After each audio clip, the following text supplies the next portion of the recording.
If you know the enemy and know yourself, you need not fear the result of 100 battles. A lot has happened these past hours, or as the game says, days. We are now day 14. In 2 hours 5 minutes is gonna be day 13. And I figured out why I don't have the mightiest armies, even though I have still a large army. And the matter of fact is that about 11 units deal 10 or 11 damage depending on the unit. And so even if you stack all your units together, well, they're not gonna deal damage. So there is state-based damage efficiency, just like in Call of War. It is 10. What they do is they use the flower tactic, which I should demonstrate right now. You just split off each time 11 units, send them in different directions, and then they're all gonna attack and you're gonna deal way more damage this way. Now you need to be practiced to do this. It's a long time I've used the flower tactic. As in Call of War, this option has been deleted because it was too overpowered. Now if you ask yourself why it's called the flower tactic, well, you're gonna see in a minute why it is called that way.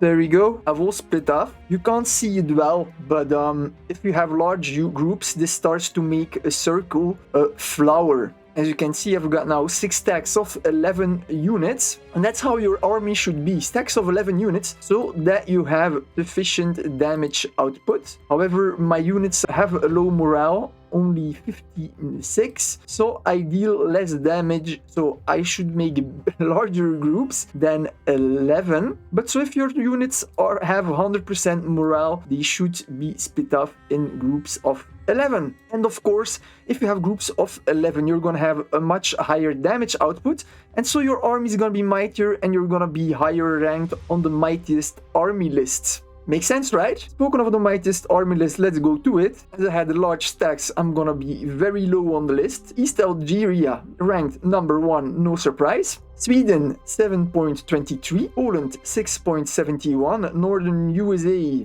6.69, Ukraine 4.4, and Egypt 4.35. However, East Algeria, he told you is a very experienced player. I lied him. He is giving me advice, and if I show how many units he has 147 units. However, I have 194 units, so I have 50 units more than him, and still my army was only half as mighty. Now we know why.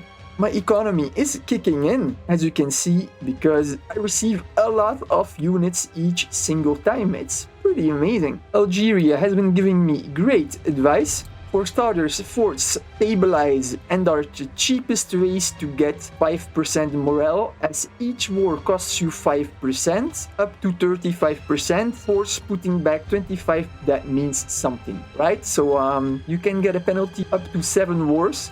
In Call of War he had the same, but he removed it, so this really resembles a lot to Call of War Classic. You get morale penalties if you're at war. You can use the flower tactic. The most important units are unlocked at day 8. For economy, he says, build your economy in this order: forts all the time, harbors, then railroads, then factories. Of course, get 2 factories to level 4 in your wood and metal provinces. Focus on wood and metal in the beginning so you can make everything else. Don't bother with tanks in these small games. Artillery is the most of what you need to make. Cars are only good for cheap anti-aircraft, and that will not be on this map. Use meat shields with your artillery or any ranged, just like in Call of War. So put troops in the army with artillery. Put troops between your artillery and the enemy on the road, which is basically like in Call of War. Same with your ships in the sea lanes. So yeah, you need to stack your units with ships, and you need to stack fighters with bombers.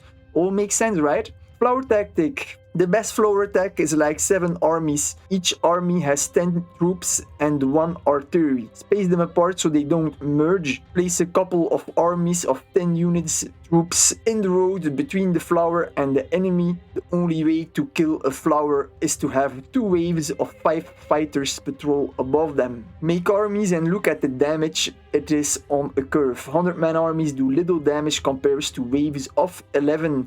This game is weighted so big boys cannot just zerg the map.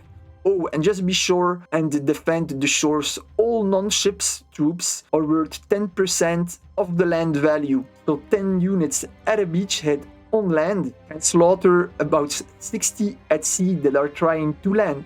So this is amazing stuff. So what did I do? I've started a building spree because the market is so cheap right now. Check that out. 7.4 for metal, 3.5 for wood. And I've received a lot of money from the Libyan capital. So I'm like, yeah, let's invest. So I started constructing, and I did it by province resource. In all my double resource provinces, I am upgrading factories to level 2. I am producing artillery, which takes 1 day, so that's 4 days in the game. You're soon gonna be ready. I've built bunkers in my core provinces. Now they have the resources. I also should build a factory level 2 in my fish province. There we go. Because it is double resources. This fortress is in need of repair. Go. Also in my double steel factories upgrading to level 2, build bunkers and workshops in all my steel. Here, however, I still need to build a bunker now. Now that morale is up and it's safe from rebellion, build, let's go. Unfortunately, I don't have any double woods. However, here I've got a workshop level 2 and I'm building a harbor. And in Darna, I am building a factory level 1. And in Madama, I've got workshop level 2.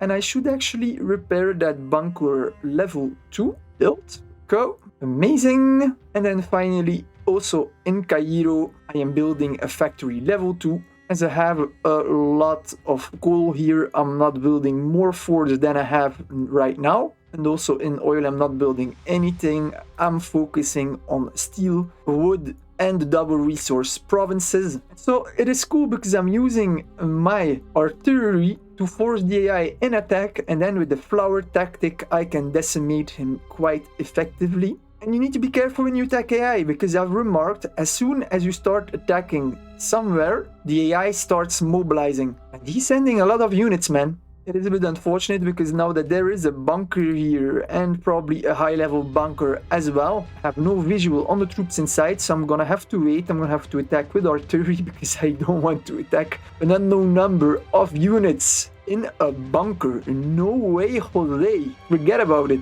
Unknown bunker, unknown level of bunker. I'm not going in there. That could end very fast, very badly.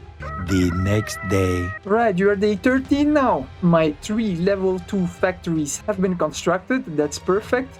Now I think I'm gonna have to build bunkers there. Yes, I do. Now here I can build a level 2 factory. Build.